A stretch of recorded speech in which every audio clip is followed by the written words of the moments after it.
Midi 13h. Débat première. Bertrand Haine.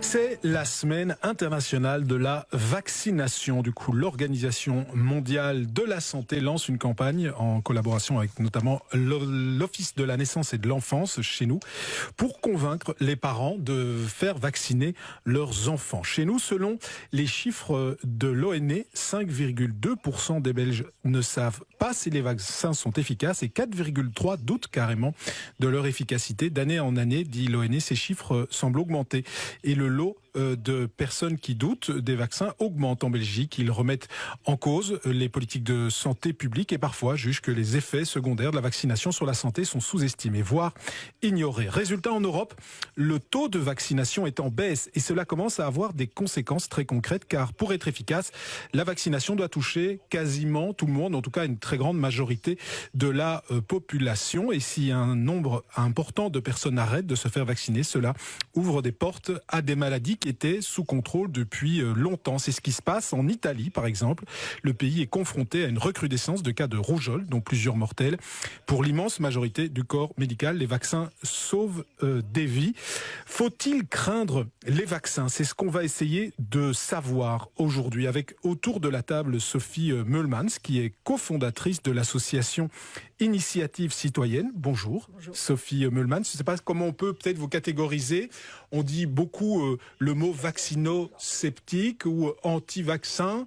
Comment vous vous définissez très rapidement juste Nous sommes des défenseurs de la liberté vaccinale et du pluralisme thérapeutique. D'accord, liberté vaccinale. Pierre Smesters, qui est chef du service de pédiatrie à l'hôpital universitaire des enfants Rennes-Fabiola, et vous êtes aussi responsable du laboratoire de bactériologie moléculaire à l'ULB. Bonjour. Bonjour. Et bienvenue parmi nous. On commence par vous, Pierre Smesters.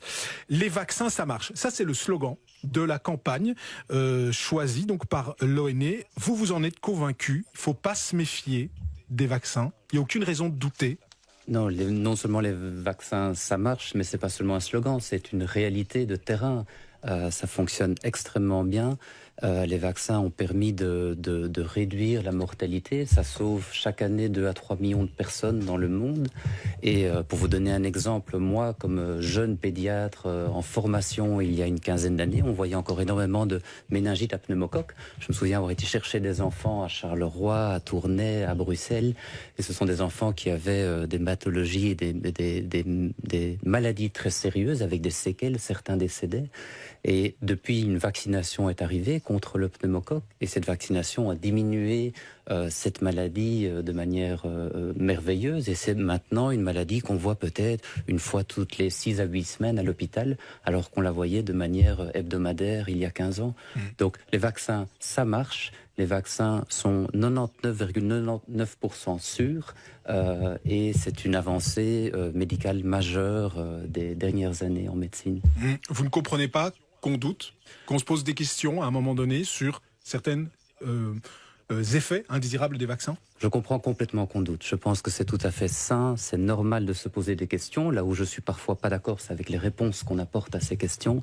Mais qu'on se pose des questions, qu'on ait des doutes, qu'on questionne son médecin, son pédiatre, son pharmacien, ses amis, tout ça est parfaitement normal, légitime, surtout avec tout ce qu'on peut lire comme information sur le net, dans les réseaux sociaux. Donc je pense que le questionnement est normal et ça c'est vraiment un positionnement qu'on tient à affirmer dans cette campagne, c'est qu'on est là pour répondre aux questions, on est là pour débattre. C'est un dossier qui est extrêmement facile à débattre, à défendre, parce qu'il y a un consensus extrêmement large.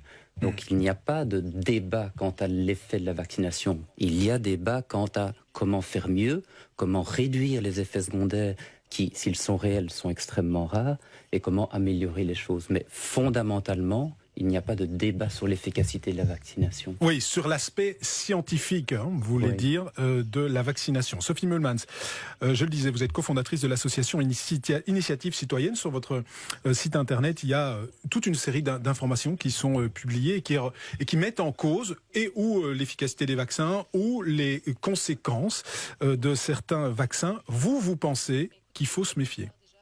Mais écoutez, nous, on part déjà de la législation qui existe. Il y a une loi sur les droits du patient, la loi du 22 août 2002, qui précise que les gens ont droit à un consentement libre et éclairé pour tout acte médical non urgent. Et la vaccination rentre clairement dans ce cadre. Donc, en fait, le problème, c'est qu'est-ce qu'on dit aux gens sur le terrain? On leur dit que la vaccination, c'est sûr, ça peut engendrer juste une petite douleur, une rougeur ou de la fièvre.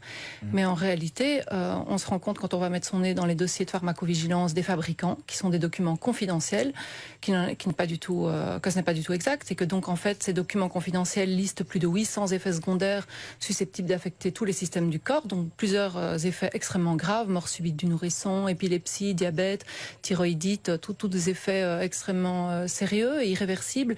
Et donc on vient nous dire, bon, mais voilà, il y a juste la fièvre et la douleur au point d'injection. Donc c'est un petit peu court et la loi n'est pas du tout respectée. En matière d'efficacité, je pourrais vous donner quantité d'exemples. Par exemple, la vaccination contre le pneumocoque. Dont on venait justement de parler. Exactement. Selon voilà. Pierre Smester, ça a permis de faire... Lui, c'est vraiment l'observation de terrain, hein, je rappelle. Oui, tout à fait. Mais justement, il soigne beaucoup moins d'enfants atteints de cette maladie. Eh bien, en fait, la réalité est tout autre, malheureusement. C'est-à-dire qu'en 2011, qu'est-ce qu'on pouvait notamment lire dans le Figaro?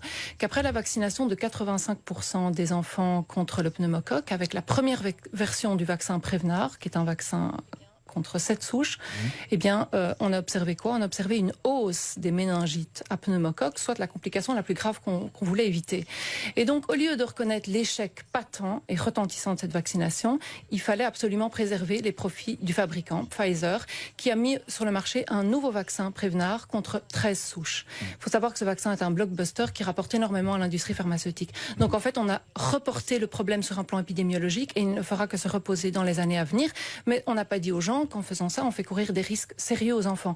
Il faut quand même savoir que dans les documents confidentiels de pharmacovigilance, la co-administration du vaccin 601 Infanrix-Hexa et du Prevnar lors d'une même séance multiplie par 3 le risque d'effets secondaires neurologiques. On va essayer de prendre les choses une par une parce que c'est vrai que vous arrivez avec beaucoup d'arguments et qu'il faut prendre le temps d'y répondre. Alors on va peut-être rester sur le vaccin pneumocoque, que vous avez évoqué tout à l'heure en nous disant tout le bien que vous en pensiez. Voilà un argument avancé par Sophie Mühlmann, c'est ces dossiers de pharmacovigilance et notamment en France. Donc tout à fait, je ne peux pas vous laisser dire ça parce que c'est pas ce que je vois tous les jours à l'hôpital. Et ça, vous pouvez venir voir si vous voulez ce qui se passe à l'hôpital.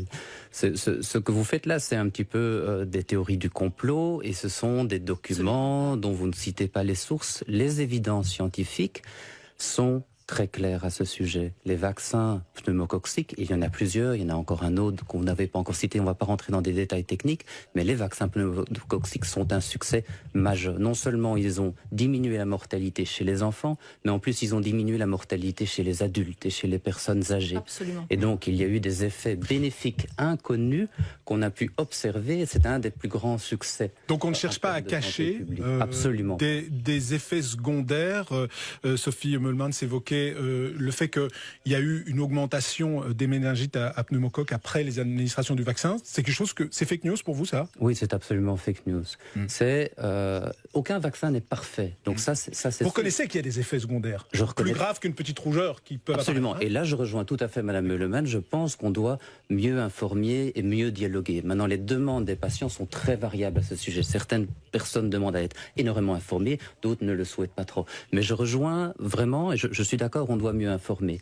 Par contre, que ce vaccin fonctionne, il n'y a aucun doute, et que les effets secondaires soient monitorés au niveau international, c'est un fait. Absolument pas. Absolument pas. Alors, il faut, pour bien comprendre le problème de la vaccination, il faut partir du problème à la racine, et c'est-à-dire aller voir comment sont menés les essais cliniques de vaccins, comment ces produits sont évalués avant leur mise sur le marché. Ça, c'est une donnée absolument fondamentale. Et on se rend compte qu'en fait, les vaccins dans les essais cliniques sont comparés à d'autres personnes qui ont reçu d'autres vaccins. Donc en fait, on biaise déjà la comparaison à la base parce qu'au lieu de comparer les personnes vaccinées à des personnes ayant reçu un placebo, pour ce qui est de l'évaluation des effets secondaires, on ne le fait pas. Donc déjà, on biaise la comparaison. Ensuite, les effets secondaires sont évalués sur un nombre ridicule de jours. En général, c'est quelques jours ou quelques semaines. Le vaccin hépatite B a eu son autorisation de mise sur le marché pour une évaluation des effets secondaires sur 4 jours. Alors, il faut également savoir, c'est très important, que les vaccins sont dispensés de tests quant à leur potentiel cancérogène, tératogène et mutagène. Ça veut dire qu'on ne teste pas le potentiel cancérogène des vaccins, contrairement à tous les autres médicaments. Or, je voudrais quand même souligner un point très important. C'est que la plupart des vaccins contiennent du formaldéhyde, qui est un cancérigène certain, reconnu tel par le CIRC qui dépend de l'OMS depuis 2004.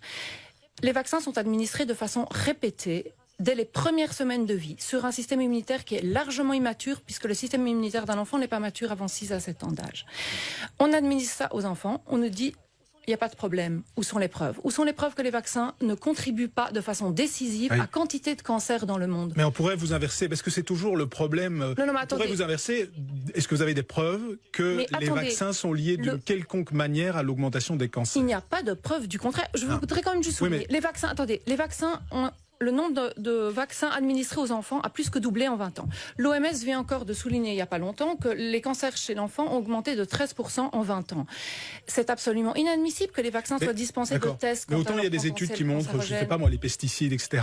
Et autant il n'y a rien qui a montré peut-être, à ma connaissance, mais oui, mais si on ne veut, là est le problème. Si on ne veut pas évaluer ça, on ne peut pas dire que le bénéfice-risque des vaccins est prouvé et que c'est scientifique. Il faut être rigoureux. Le docteur Saluzzo, qui est expert à l'OMS, qui est l'ancien directeur du département des vaccins viraux chez Sanofi, l'a avoué dans un cours de vaccinologie aux médecins. Il a dit textuellement, on ne sait pas comment marchent les vaccins, et si à l'avenir on veut développer de nouveaux vaccins, il faudra d'abord commencer par étudier le système immunitaire. Pierre Smessel. Ça, ce sont des citations que vous écrivez dans les blogs, que vous qui sont dans les vidéos. Régulièrement, qui sont dans les vidéos du docteur Saluzzo. Et qui ne veulent pas dire grand-chose. Quand vous dites on compare pas, qu'on ne comprenne pas, c'est une preuve d'humilité. Il y a énormément de choses qu'on ne comprend pas en médecine. On souhaiterait, moi je serais très heureux de pouvoir dire aux étudiants à l'université et à l'hôpital, on comprend tout, on sait. Non, la médecine c'est compliqué, ça demande des réponses subtiles, ça demande des analyses profondes et contradictoires.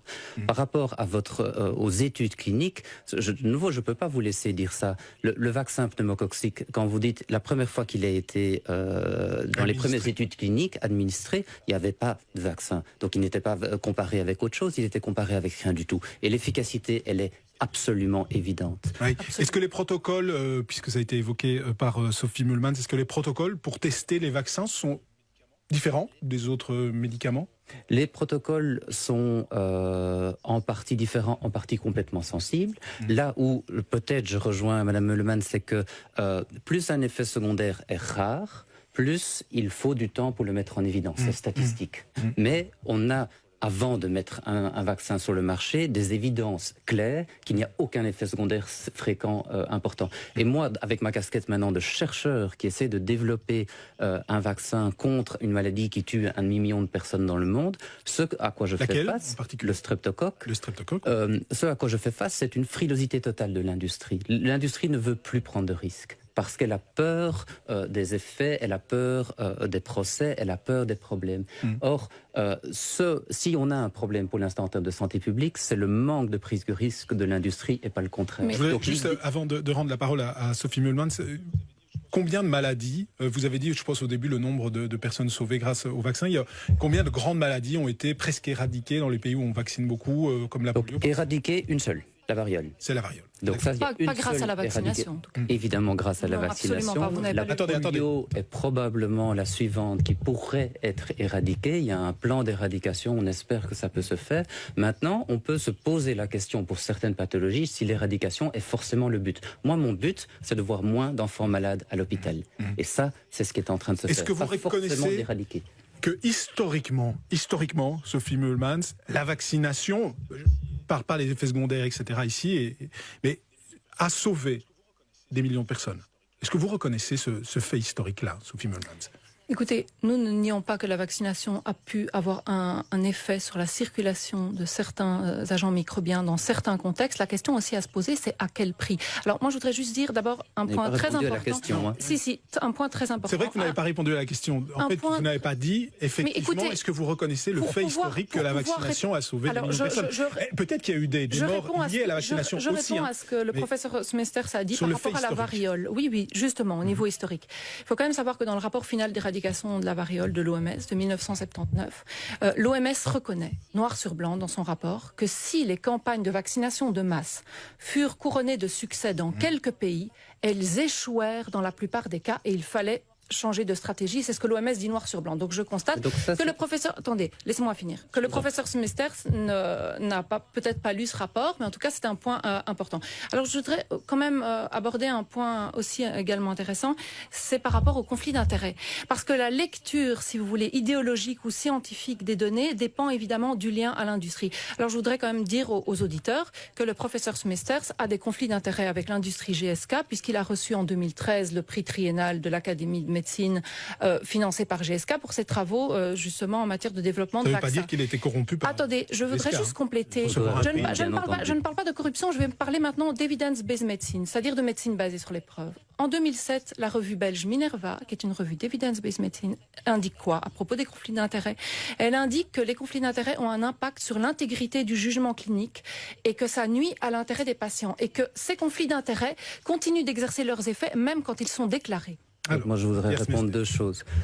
Donc, tout d'abord, de nouveau, avec vos déclarations, c'est une stratégie que vous utilisez énormément, de prendre un rapport comme ça et de jeter le discrédit, en l'occurrence, sur ma personne. Je vous ai laissé parler, laissez-moi parler.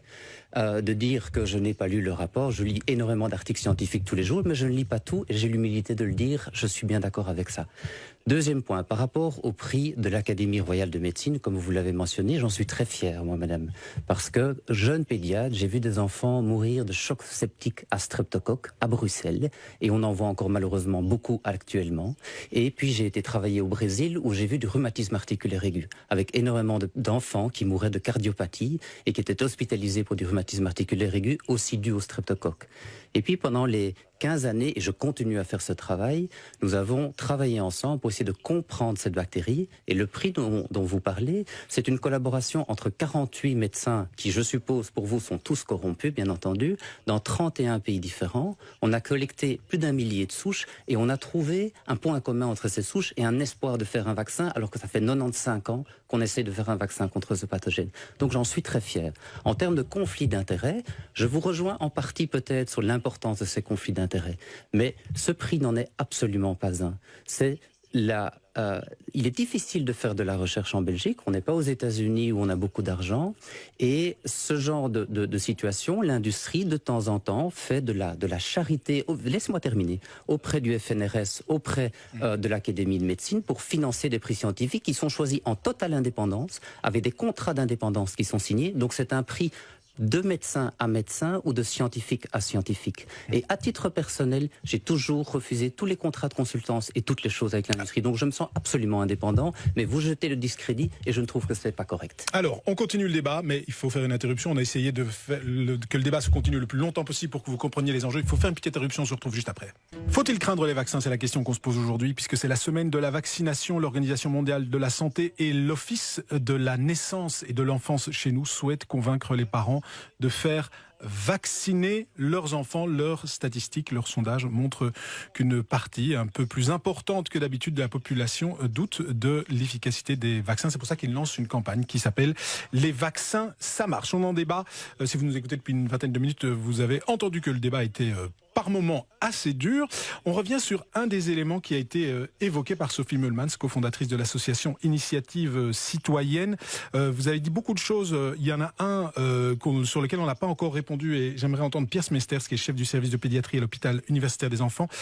C'est l'élément, la jeunesse des nourrissons. C'est le fait que le corps des enfants ne serait pas encore au niveau de son immunité prêt à recevoir autant de vaccins, alors notamment parce que de plus en plus les vaccins sont groupés en une seule injection. C'est une inquiétude qui peut parfois se manifester chez certains parents et une inquiétude que Sophie Meulmans a relevée tout à l'heure. Tout à fait. Et c'est quelque chose vraiment, quand je disais en introduction qu'on voulait dialoguer avec la population, on a fait par exemple avec des mémorants, des études en focus group, où on a été dans les écoles à Bruxelles, écouter les questions des parents, et c'est une des questions qui revient. Donc c'est vraiment, je pense, très important de répondre à cette question-là, et de nouveau, ces questions-là sont normales, logiques, et il faut y répondre. Alors de nouveau, si on voit une perspective historique, en fait, les vaccins que moi j'ai reçus, et peut-être que nous trois avons reçus si on a été tous vaccinés, en fait, contenaient un nombre d'antigènes, donc le composant actif du vaccin, nettement supérieur que les vaccins actuels. Donc en fait, les vaccins ont été énormément purifiés, parce qu'on progresse, on avance dans les compréhensions, et on arrive à à concentrer l'élément actif du vaccin et à éliminer le reste. Et donc la pureté des vaccins est énormément protégée. Et donc on peut dire qu'on protège contre plus de maladies, mais qu'on vaccine en fait moins qu'avant. Donc ça, c'est pour juste donner une perspective. Par rapport et donc on peut regrouper dans une seule injection plusieurs molécules, plusieurs agents antigènes sur des maladies différentes. Hein, absolument, oui. Il y a plusieurs vaccins qui sont combinés, notamment le vaccin hexavalent qui contient qui protège contre 6 maladies. Ça augmente les risques. Oui. Alors, par rapport au développement d'un enfant, un enfant, effectivement, se développe au niveau immunitaire, au niveau microbiologique, il développe ses flores, hein, c'est pas pour rien qu'il met sa tute en bouche, qu'il met toute une série de choses en bouche pendant les premiers mois de vie.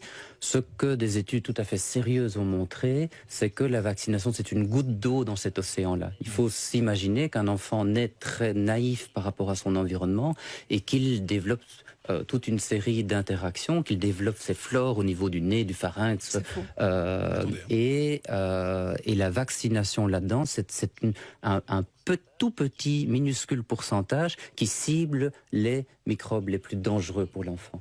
Et qui n'empêche absolument pas son développement. Mais c'est une explication de nouveau tout à fait simpliste, parce que en fait, quand on nous dit oui, mais il n'y a pas de problème, on peut, comme l'a fait le docteur Paul Offit, administrer 10 000 vaccins à la fois à un enfant, il n'y a pas de problème, il n'y a pas de surcharge immunitaire. Oui, c'est parce qu'il a été dit par Oui, mais en attendant, c'est ce qu'on trouve dans les revues comme Vaccinfo, etc. Il faut quand même savoir que à l'origine, le système immunitaire est prévu au terme de millions d'années d'évolution pour réceptionner, si vous voulez, les agents étrangers par des voies bien précises, que sont la peau et les muqueuses, et pas la voie injectable.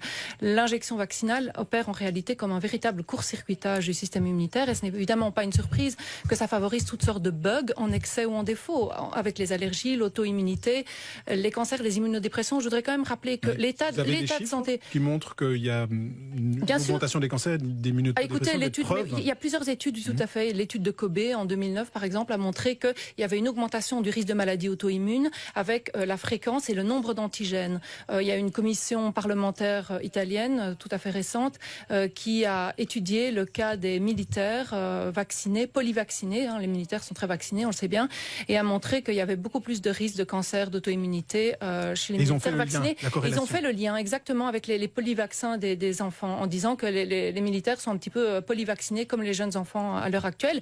Alors, je voudrais quand même juste dire qu'aux États-Unis, depuis 1986, les autorités américaines ont déjà déboursé 4 milliards de dollars en indemnisation des victimes de vaccins.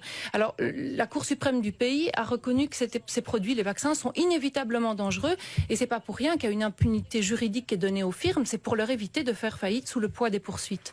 Donc voilà. Donc vous parlez de Pierre Mester. Vous parlez de raisonnement simpliste, ça en est un magnifique raisonnement simpliste.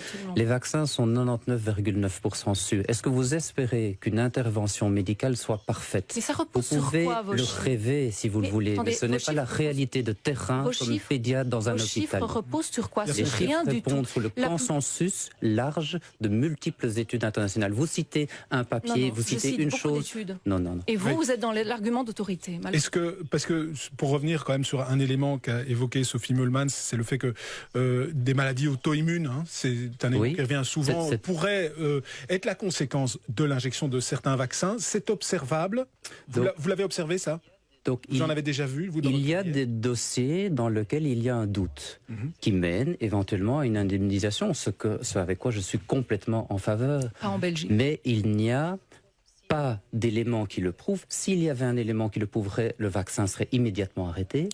Et si le risque existe, il est extrêmement faible. Mais ça, on ne peut pas décemment dire que c'est impossible. C'est idéologique. C'est idéologique. Vous n'avez pas l'évaluation dans les essais cliniques pour quantifier le rapport bénéfice-risque. C'est du bluff. Vous n'avez pas la science pour le dire. Si. Bon, on voit bien que le débat est compliqué. On n'a pas vidé l'abcès, comme on dit aujourd'hui, mais j'espère que ça vous a permis de vous faire une meilleure idée des enjeux derrière la vaccination. Merci Pierre Mester et merci Sophie Meulmans d'avoir été avec nous autour de la table.